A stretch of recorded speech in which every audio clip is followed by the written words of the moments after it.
Pues estamos ya en la séptima mesa de la jornada. La hemos titulado Moverse en las nuevas ciudades sostenibles. No sabemos si esta crisis que ha provocado la pandemia actuará como acelerador de tendencias que ya en algunas ciudades empezaban a detectarse. Una de ellas es la necesidad de que nuestras ciudades sean más habitables.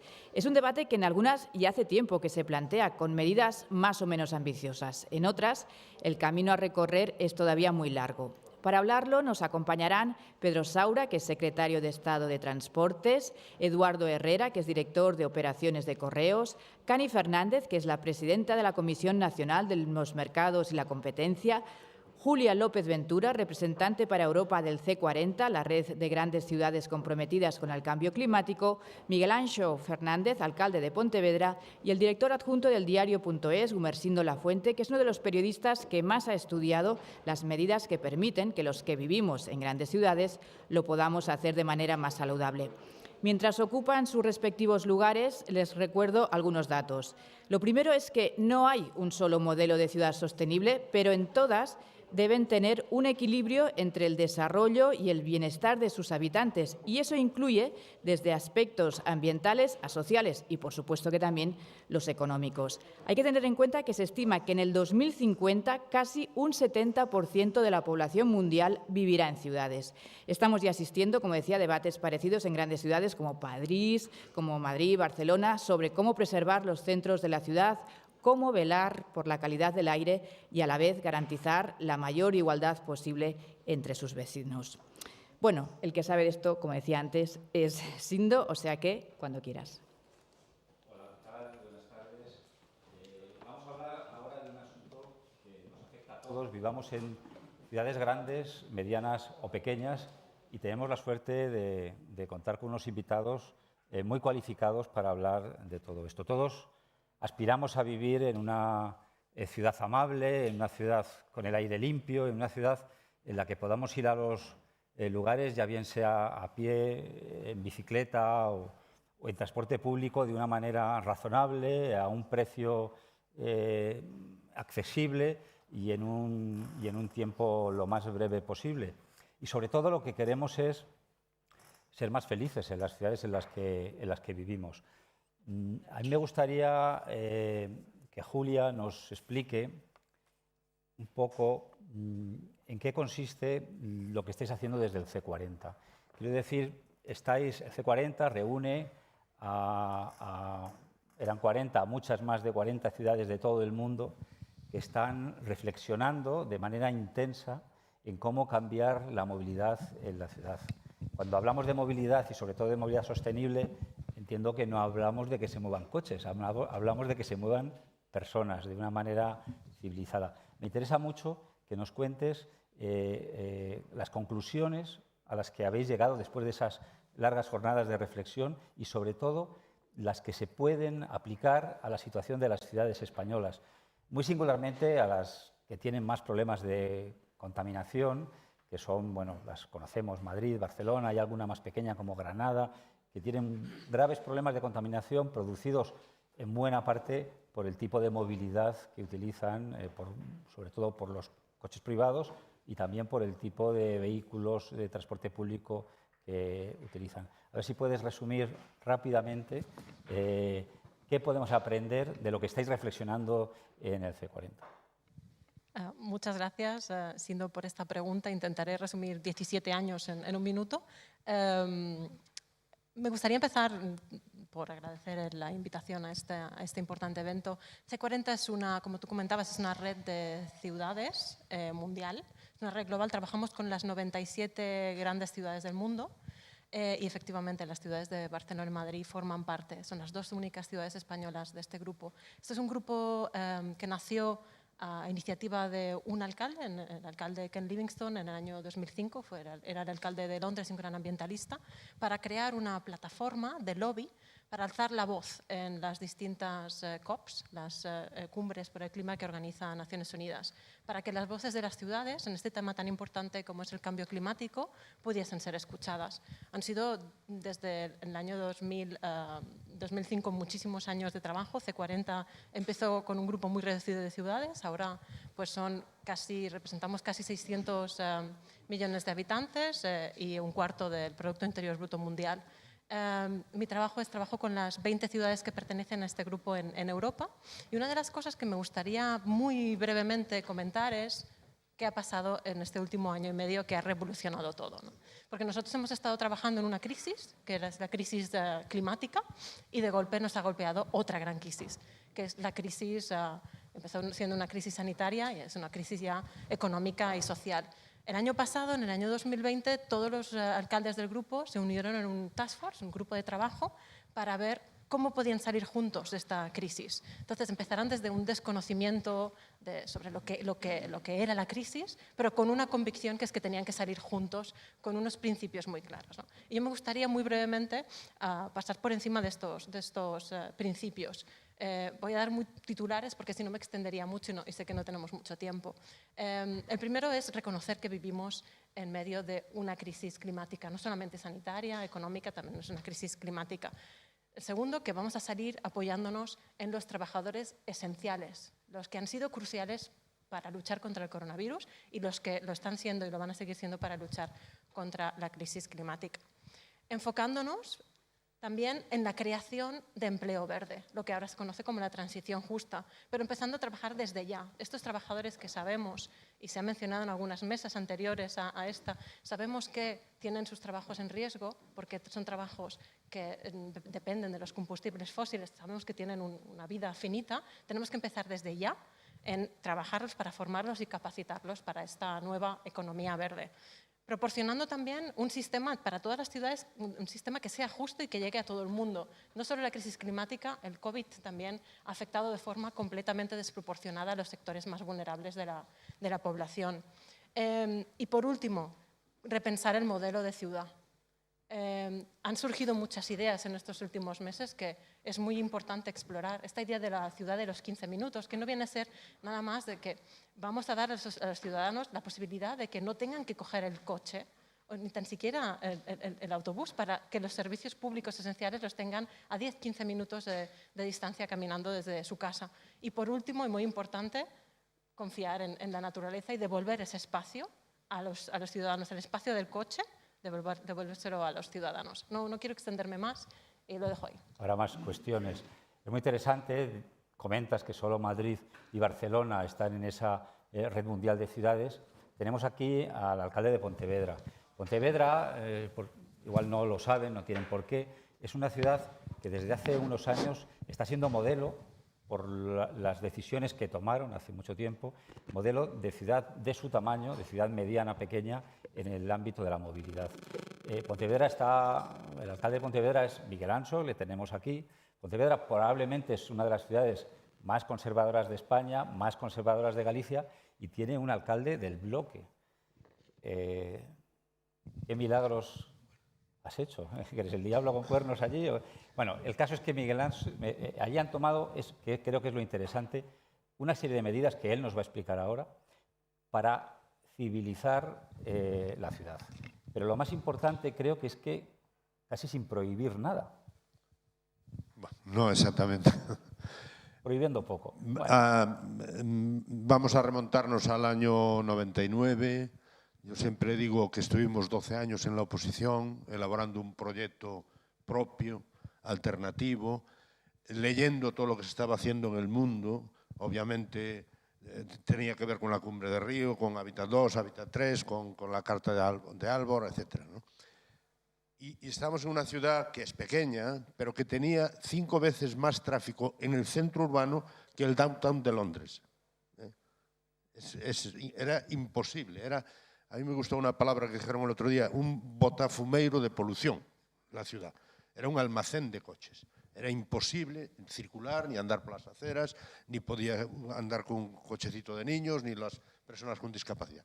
Entonces nos planteamos algo tan sensato como, después de leer mucho, decir, es que el tráfico no se soluciona. No, no hay forma. Tú le dices a un ingeniero que arregla el tráfico, te pone otro carril, elimina un bulevar. Dice, el tráfico no se arregla. Olvidarse. Lo que hicimos fue recuperar la ciudad para las personas y, por lo tanto, quitarle espacio.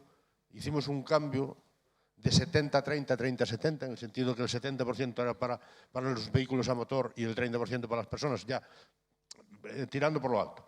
Hicimos al revés, pero tirando por lo bajo. Entonces, ahora mismo, claro, los coches, se redujeron carriles, se aumentaron las aceras, se hicieron plataformas únicas, y lo que hicimos fue restringir el uso drásticamente del vehículo privado. Claro, eso parece fácil, no es fácil, pero se puede hacer, pero es absolutamente imprescindible. Es que si no se reduce el espacio y el tráfico del vehículo privado, es imposible hacer una ciudad habitable. Aparte de todo eso que decía de Hábitat 2 y Hábitat 3, el tema es que las personas en Pontevedra no podían salir a la calle. No había autonomía para las personas. Los niños, bueno, está pasando en todas las ciudades, el otro día decían, los niños están menos de 1 hora al día al aire libre. Los presos graves de estos malísimos de Estados Unidos están 1 hora al aire libre. Los niños están una media de 35 minutos en Europa. Eso es estar haciendo una sociedad absolutamente invivible, ¿no? Parte de la contaminación, los muertos por accidentes de tráfico, etc. Entonces, son decisiones políticas. El espacio público es un derecho, vivir la ciudad es un derecho exactamente igual o incluso de la misma categoría que la sanidad o que la educación. Y tenemos que tener un espacio donde salir a la calle y no como peatones, sino como ciudadanos que ocupan el espacio. Claro, esto nos lleva a hablar de ciudades compactas, esto nos lleva a hablar de que no estamos de acuerdo con la suburbanización, esto nos lleva a hablar de que es necesario potenciar el comercio local de proximidad, porque local ya no queda, ¿no? Y no apostar por las grandes superficies, porque si no estamos... Entonces, claro, es que son muchas cosas. Es accesibilidad universal, es calidad del aire, y después hay un tema que a mí me parece importantísimo, que es el tráfico necesario para que la ciudad funcione. Y el tráfico necesario para que la ciudad funcione es mucho menos del que nos parece y permite una ciudad con una altísima calidad de vida. ¿Y cuál es el tráfico necesario para que la ciudad funcione? Pues es el acceso a los garajes, es el transporte público, es la mensajería, es el reparto a domicilio, es la actividad económica, son las emergencias, incluso los desplazamientos de vehículos privados cuando necesitan utilizar el coche. Bueno, pues esos tráficos que son los necesarios para que la ciudad funcione son muy pocos. Y entonces esto nos lleva a que, claro, si se tiene, hablaba con el representante, que no me sé tu nombre, de Correos, que se está ahora con el tráfico, la última milla, con el reparto y tal. Cuando tenemos la ciudad congestionada y aumentamos el reparto a domicilio, la congestión ya es... La solución es reducir drásticamente el vehículo privado. En Pontevedra lo hicimos con dos temas importantes. Uno, el tráfico de paso por la ciudad, que era un 30% del tráfico que había, innecesariamente. Por Pontevedra pasaba la Nacional 550, que lleva a Coruña a Vigo, por el centro de la ciudad. Había alguna calle de 14 metros que pasaban 30.000 vehículos al día. 30.000, pero varias, ¿eh? Y pasaban por la circunvalación de la AP9, pasaban 24.000, es una locura. Luego está el tráfico de aparcamiento, de búsqueda de aparcamiento. El famoso 127 amarillo, que te sientas en la puerta de tu casa y lo ves pasar cada 10 minutos y dices, ¿qué hace este tío? Está buscando dónde aparcar, que no hay. Es que no hay, porque los aparcamientos en la ciudad son los que son. Y por lo tanto hay que cortar ese tráfico. No se puede dejar apartar en superficie ni pagar. Nosotros eliminamos la hora. Teníamos hora y la sacamos. O sea, en Pontevedra no se paga excepto en los parkings subterráneos. Lo que pasa es que no se puede aparcar.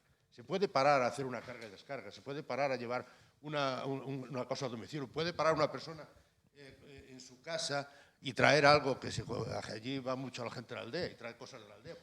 Aparca delante de su casa, descarga y se marcha a aparcar a donde tengas. Entonces, eliminamos los aparcamientos libres en superficie.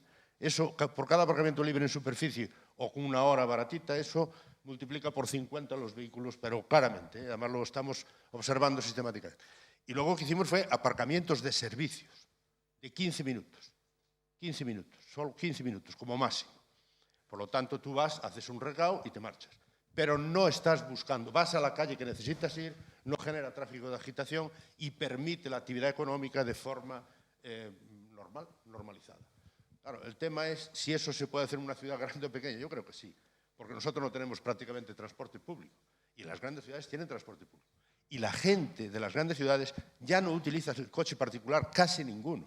En París, hace poco estuve con la alcaldesa y con la gente, y me decía, solamente el 10% de los ciudadanos de París utilizan el coche. Por lo tanto, nosotros cuando tomamos la decisión de reducir el tráfico urbano, hombre, le tocamos las narices al 90%, porque todo el mundo lleva el coche a todos los sitios, al 90% de la población. Cabreamos al 90% inicialmente, Luego la gente se dio cuenta, porque los niños pueden ir solos a la clase, pueden pasear, pueden quedar con los amigos. Es un poco la ciudad de los niños, ¿no? De hecho, Tonucci habla de que Pontevedra es su ciudad de los niños, ¿no? Porque es la que más se aproxima a lo que él dice, ¿no? Y ahí estamos trabajando, tú presides o trabajas nosotros trabajamos en las ciudades que caminan, es una asociación de ciudades que caminan donde se fueron incorporando gente, ahora mismo está Valencia, está Bilbao, está Zaragoza, está Cádiz, quiero decir que está Pontevedra, está la provincia de Pontevedra. Ahora hablaremos. Y vamos trabajando en esa línea. Ahora, son decisiones políticas, y se puede hacer y la gente está encantada de vivir en una ciudad que se parece, eso que decía Cerdá, de que cuando sales de tu casa encuentras una continuidad de tu propia casa en el espacio público, ¿no? Hablaremos de caminar en la ciudad. Vamos a aprovechar que tenemos a Pedro Saura aquí para que intente explicarnos en qué nos vamos a gastar los 6.500 millones de euros que van a venir para la movilidad en las ciudades, para la movilidad sostenible. Gracias, buenas tardes. Buenas tardes. Gracias también al diario.es por la invitación, por la posibilidad de poder expresarnos y poder tener este debate y hacer pedagogía. Yo creo que hay tres cuestiones sin precedentes en nuestro país que nos pueden permitir avanzar en una ciudad más sostenible. Tres. La primera es que, como tú preguntabas, por primera vez el país tiene un paquete integral de agenda urbana, es decir, de movilidad sostenible, de urbanismo y de vivienda rehabilitada, un paquete completo que el gobierno español ha presentado a Europa como plan de recuperación. Y en ese plan, en ese paquete, por primera vez en la historia, que junta esas políticas de manera integral, podemos hablar de 13.000 millones de euros. O sea, de los 70.000 millones de transferencia directa, 13.000 millones van directamente a esta política integral de agenda urbana. Esto no se había producido nunca. En segundo lugar, por primera vez nuestro país, tiene una estrategia de movilidad distinta, la que estamos trabajando, y que lo que busca es precisamente poner al usuario y a las personas por delante de la infraestructura. Típicamente en nuestro país la infraestructura va por delante del usuario y hemos invertido como ningún país ha invertido en estos últimos 30 años en materia de infraestructuras, en términos absolutos, en términos relativos, en términos de PIB, como nadie. Pero al final las personas y el usuario estaban en segundo lugar. Y en esa estrategia de movilidad, la parte normativa tiene que acabar en una ley de movilidad, entre otras cosas para que gobierne eficazmente el hecho de que el transporte y la movilidad en nuestro país tiene competencias repartidas constitucionalmente, los ayuntamientos, las comunidades autónomas y también el Estado. Y por consiguiente necesitamos y estamos trabajando, el Gobierno va a presentar a la opinión pública en este semestre un proyecto de movilidad que irá al Parlamento en el semestre segundo de este año. Y la tercera palanca, el tercer elemento, es la revolución tecnológica. Es decir, la revolución digital nos permite, como nunca, poder conectar la oferta de transporte con la demanda, como nunca. El Big Data, las TIC, los datos nos permiten conectar como nunca en el pasado. Esos tres elementos son nuevos en nuestro país y yo creo que son una gran oportunidad. Y termino ya insistiendo en que efectivamente necesitamos un transporte y una movilidad descarbonizada, segura, limpia, eficaz, pero es condición necesaria pero no suficiente. Necesitamos dos condiciones adicionales. Una, digamos, la otra parte de la agenda urbana, que es el urbanismo, que es rehabilitar viviendas de tal manera que apostemos por las ciudades compactas, de tal manera que el confort de los ciudadanos sea mayor, que también, digamos, la rehabilitación permita una descarbonización de las ciudades y que evidentemente todo ello tiene un efecto sobre el empleo.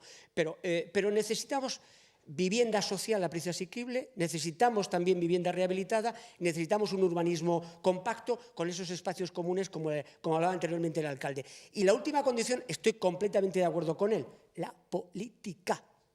La política es fundamental. No es lo mismo cuando se tiene una visión y se tiene otra visión.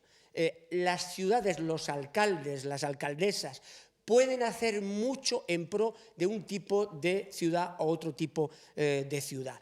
Y ese es nuestro planteamiento, eso es lo que quería comentar. Ahora volveremos a hablar del concepto de las ciudades compactas, porque efectivamente al final todo esto es política y es ideología. Y mirándolo desde Madrid tenemos una experiencia bastante dura porque la planificación de nuestra comunidad precisamente va en un camino muy diferente, ¿no?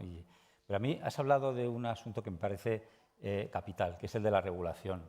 Y tenemos aquí a Karin Fernández, que es de la Comisión Nacional de los Mercados y la Competencia. Me interesa mucho que nos hables de qué puede hacer la regulación para que todo esto sea posible, pero también de ese concepto que estáis trabajando en la Comisión de que la regulación está al servicio de los ciudadanos.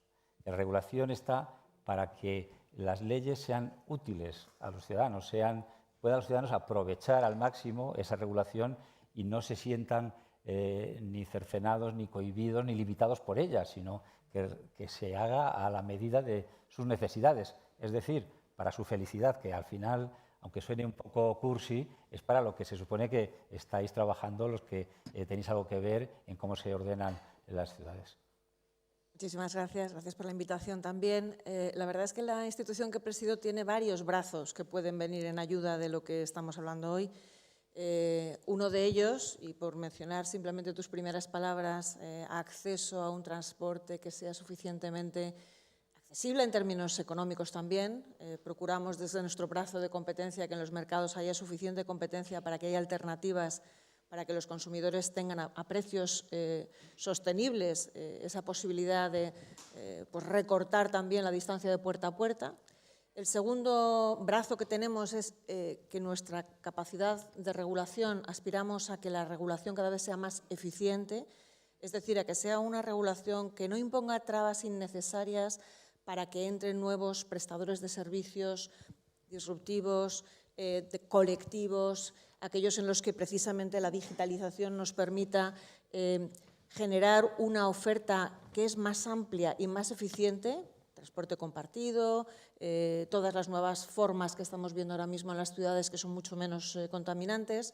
En esa óptica también de regulación eficiente, nuestro tercer brazo nos va a ayudar, que es ese brazo que le llamamos de promoción de la competencia o advocacy, en el que intentamos buscar la contribución de toda la sociedad civil y de todos aquellos reguladores que junto con nosotros tienen que llevar a cabo esa transformación.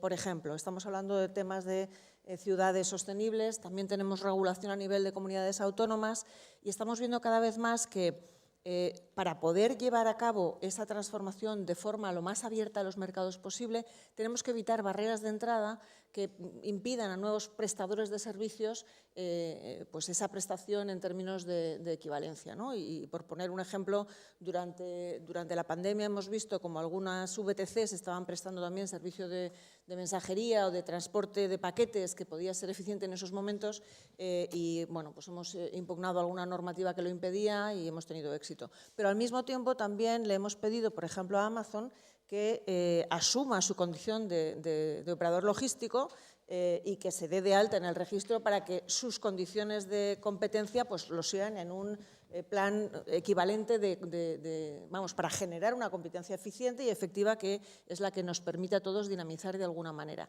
En esa última brazo que decía yo de promoción de la competencia estamos elaborando una serie de decálogos para la regulación eficiente que la finalidad que pretenden es permitir a otros reguladores, sean municipios o sean comunidades autónomas, que entiendan bien cuál es el coste para la transición, para la reforma de estos ámbitos de ciudades o de comunidades autónomas, de una regulación que imponga obstáculos a la competencia y que ralentice de alguna forma esa transformación a la que vamos a llegar. En nuestro papel de reguladores somos reguladores de sectores tan estratégicos en estos momentos como la propia energía, las telecomunicaciones con todo lo que va a suponer de reto digital, el transporte, ahí tenemos toda la liberalización del transporte ferroviario que también nos va a ayudar mucho en la sostenibilidad de las ciudades porque es una alternativa mucho más verde. En fin, tenemos un trabajo que acometer y desde luego estamos buscando llevarlo a cabo de la mejor forma posible con todos los que están en esta misma preocupación, desde la sociedad civil, las empresas y los propios reguladores. O sea que tenemos mucho que aportar, diría yo. Se ha hablado varias veces ya del transporte, de la última milla, este concepto yo le llamo el último kilómetro porque lo he traducido. Si hay una empresa que en España tiene experiencia de años de lo que es llevar paquetes, sobres, llevar, traer, recoger, es Correos. Y estáis ahora embarcados además, bueno, pues en una... Ha aparecido el nombre de Amazon, que de alguna manera en parte utiliza vuestros servicios. Bueno, ahí hay una polémica de si los utiliza de una manera abusiva, beneficiándose de que vosotros tenéis una cierta obligación como servicio público para cubrir todo el país. Pero me gustaría que me contases qué estáis haciendo en Correos para ser competitivos, además, ante la llegada de nuevos actores de logística de cercanía en las ciudades. ¿Qué estáis haciendo, por un lado, para competir con ellos? Por otro lado, para que vuestras furgonetas, vuestras motos sean cada vez más limpias. Y, por último, si vais a participar de alguna manera, entiendo que sí, en el tema de los fondos europeos. Sí, bueno, muchas gracias por invitarnos a participar aquí. Yo creo que en el marco de la competencia, creo que Cani lo ha explicado muy bien. Lo que necesitamos es que la competencia sea en igualdad de condiciones para todos los jugadores que quieran entrar y que quieran participar de este mercado del reparto, de esta situación que ahora todavía se ha agudizado con la aceleración de los hábitos de consumo, con lo que ha crecido desde la pandemia en la entrega a domicilio. Se ha agudizado y va a permanecer, porque efectivamente es un problema de hábitos. Sí, mucha gente que jamás había hecho eso. Sí. Entonces, nosotros solamente para llevar a números entregamos al día 6 millones de envíos. 5 millones son postales, otro medio millón son notificaciones y servicios registrados y luego medio millón de paquetes, y solo somos uno de los jugadores, bueno, el más grande, pero uno de los jugadores que participa del mercado de la última milla, que antes era el reparto y ahora solamente la importancia ya le está cambiando el nombre. Nosotros ya llevamos mucho tiempo intentando modificar la forma en la que trabajamos para que sea más sostenible. De hecho, el 40% de todo lo que hacemos lo hacemos con servicios que se hacen a pie o en moto, que desde el punto de vista de la contaminación es una de las formas más eficientes de combatirlo. Y lo hacemos desde 4 ángulos. O sea, nuestra apuesta de hecho, tenemos un compromiso para 2030 de buscar un equilibrio, una neutralidad en las emisiones. Lo que estamos trabajando es que nuestra flota sea cada vez más con vehículos de cero emisiones o ecológicos. De hecho, ya tenemos 1.300 vehículos eco o híbridos. y seguimos en esa línea desde hace tiempo. En 1996 empezamos con el primer piloto, en 2010 ya incorporamos flota eléctrica a nuestra flota de reparto y seguimos evolucionando y seguimos ayudando. Hacemos también lo hacemos también de otra perspectiva, que es el de la inteligencia.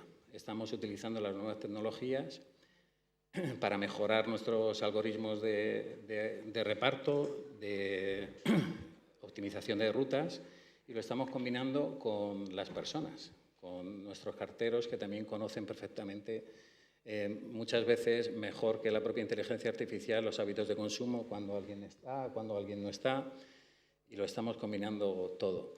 Estamos también intentando acercar el mercado local para, por ejemplo, en el teletrabajo, para aquellos que tienen que desplazarse para acceder a determinados servicios, que lo puedan hacer, que nosotros seamos capaces de acercarles esos servicios para que no tengan que meterse dentro de las ciudades para realizarlos.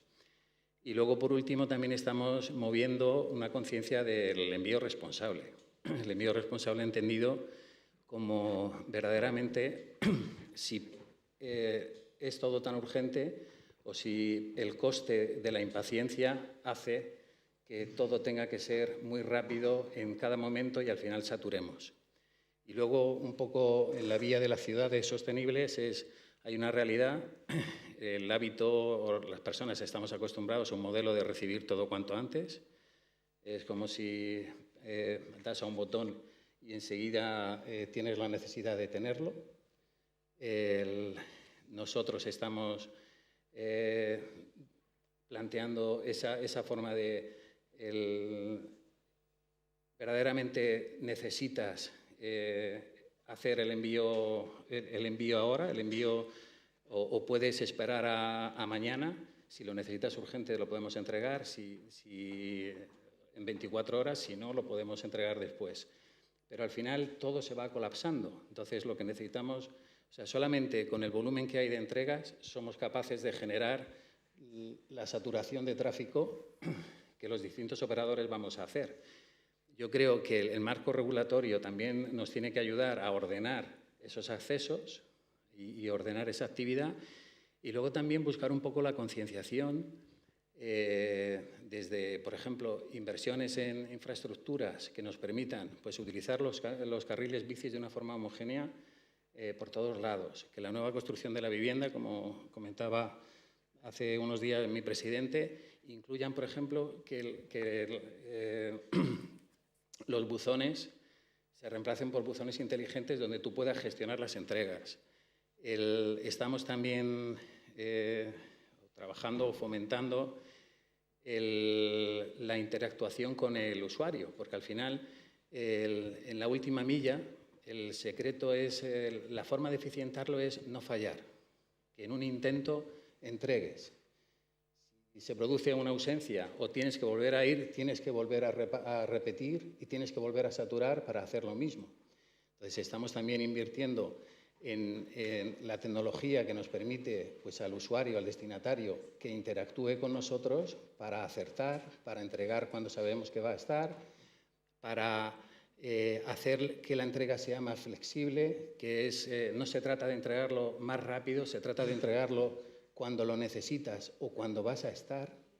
Y yo creo que en eso hay un campo en el que yo creo que tenemos que concienciarnos todos, no solamente desde el punto de vista, por ejemplo, de las responsabilidades que tenemos en las empresas, sino también como ciudadanos, el decir, bueno, pues yo creo que ya más o menos todos estamos acostumbrados a tener varios cubos de basura en nuestras casas y luego ir al contenedor amarillo, al contenedor verde, al contenedor azul. Pues también podríamos acostumbrarnos a que si tenemos un punto de acceso al correo, pues por ejemplo en las urbanizaciones, yo puedo depositar en la entrada de la urbanización y me acostumbro a ir a recoger mi paquete o mi correo en ese punto, pero no me obligas a estar entrando por mitad de los espacios verdes contaminando, y lo malo es que no solamente voy a ir yo, es que luego irá pues, otro competidor, luego otro, porque al final estamos fomentando un hábito del consumo en el que queremos que todos nos lo traigan, esa cercanía. Yo creo que también tenemos que empezar nosotros mismos por ser un poco más flexibles y más responsables y hacer un esfuerzo. Sí, es muy interesante los conceptos que estás contando. Ya me gustaría que tuviésemos más tiempo. Ahora tenemos que ir mucho más rápido, pero estamos hablando de mover paquetes, vamos a hablar ahora de mover personas, de transporte público, de transporte colectivo, que está atravesando unas complicaciones especiales en este momento, pero, Pedro, en esos fondos que vamos a tener, que vienen de Europa, ¿para ti qué sería lo ideal si hablamos de transporte público, de transporte colectivo en ciudades? Estamos hablando de metro, de autobuses, de cercanías. Entiendo que habrá que electrificar parte de ese transporte, porque todavía hay en Madrid muchos autobuses movidos por diésel, muchos nuevos recién comprados movidos por gas, y eso todo contamina. Me gustaría tu opinión muy rápida y también la tuya, Julia. Bueno, efectivamente, como tú señalabas al principio, en la primera pregunta que me has hecho, me decías que 6.000 millones de euros de los Next Generation venían para movilidad urbana y metropolitana. Efectivamente, de los 13.000, 6.000 es para esa movilidad. ¿Y en qué pensamos que debería gastarse o invertirse ese dinero? En zonas de bajas emisiones, en proyectos transformadores de ciudad, en aparcamientos disuasorios, en cambio de flotas de autobuses urbanos, por autobuses lógicamente más eficientes medioambientalmente, por invertir en las cercanías, porque en nuestro país, en torno a 500 millones de usuarios al año utilizan las cercanías y del orden de 24 millones la alta velocidad. Pero, sin embargo, se invierte 13 veces más en alta velocidad que en cercanías. Y eso es lo que hay que reorientar. Eso es lo que hay que reorientar porque hay muchísimos más usuarios de las cercanías ferroviarias. Por tanto, en ese paquete de 6.000 millones invertimos justamente en transporte público, porque el transporte público, y ese es el segundo mensaje, el transporte público tiene que ser el eje vertebrador del transporte en las grandes ciudades y en las medianas ciudades, en el conjunto, en la ciudad. Y hay algo también muy importante, que es la intermodalidad. La intermodalidad, es decir, el que de manera rápida, a veces con microinversiones, no necesitas grandes inversiones, es que los tiempos de espera de esa intermodalidad sean muy pequeños para que sea atractivo al usuario. Por tanto, sistemas de pago de ticket integrado que funcione de manera eficiente para que los tiempos de espera sean muy reducidos.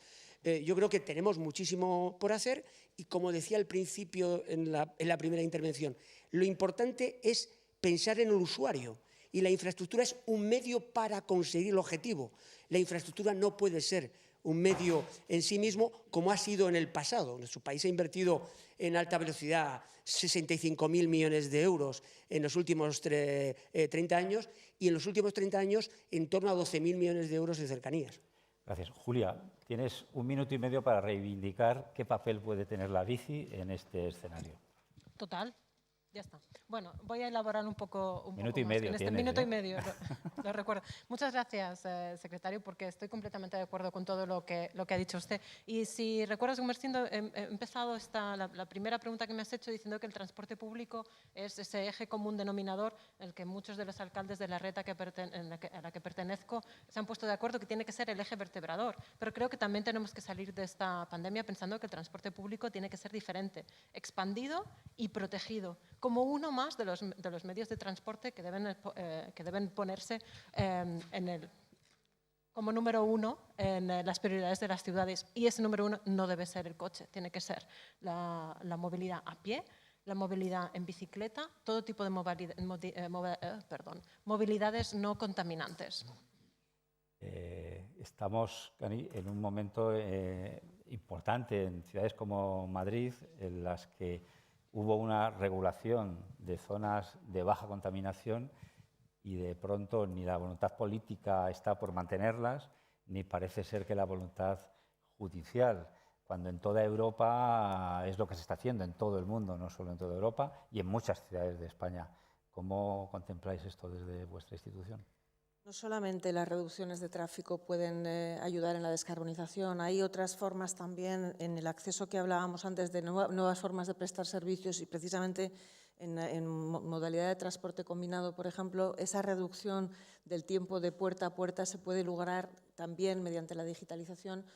Pensamos, por ejemplo, en flotas de autobuses a demanda con inteligencia suficiente como para programar en aquellos lugares donde haya poca demanda, por ejemplo, donde haya menos necesidad de frecuencia, o incluso en transporte público, léase coches eléctricos, pero compartidos en pool, de forma que te hagan esa última milla entre pues, las cercanías, por ejemplo, y lo que pueda ser.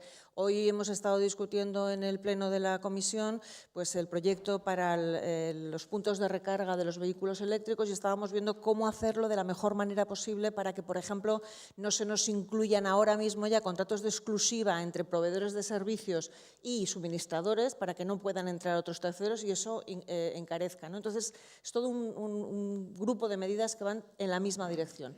Mayor inteligencia, mayor eficiencia en la utilización, mayor digitalización y, por lo tanto, más descarbonización. Miguel Anso, tienes un minuto para explicar cómo en Pontevedra no hay metro, pero sí tenéis planos de metro. El metro minuto, que no necesita gran energía. Es una imitación de la línea de metro, pero indicándole a la gente que al final son 10 minutos, 15 minutos, 20 minutos y que deje el coche en casa. En todo caso, yo no entiendo de grandes transportes, entiendo de pequeños. Obviamente lo de cercanías estoy totalmente de acuerdo, que hay que invertir más en cercanías que en el tren de alta velocidad, y eso que en Galicia no lo tenemos, pero aún así lo digo públicamente sin ningún problema. Es decir, es más importante las cercanías y la vertebración dentro del país para muchísima gente que no para 200 o 1000 que pueden venir a Madrid o a donde sea, ¿no? Y dicho esto, insisto, cada administración tiene que hacer su propio trabajo. Nosotros, los alcaldes y alcaldesas, tenemos competencia sobre el espacio público. Tenemos la obligación de hacer un espacio público para todos, democrático, seguro, con perspectiva de género y disminuir el daño que le estamos haciendo al planeta con eso. Nosotros lo llevamos haciendo hace 20 años. Yo quería meter una pequeña pullita.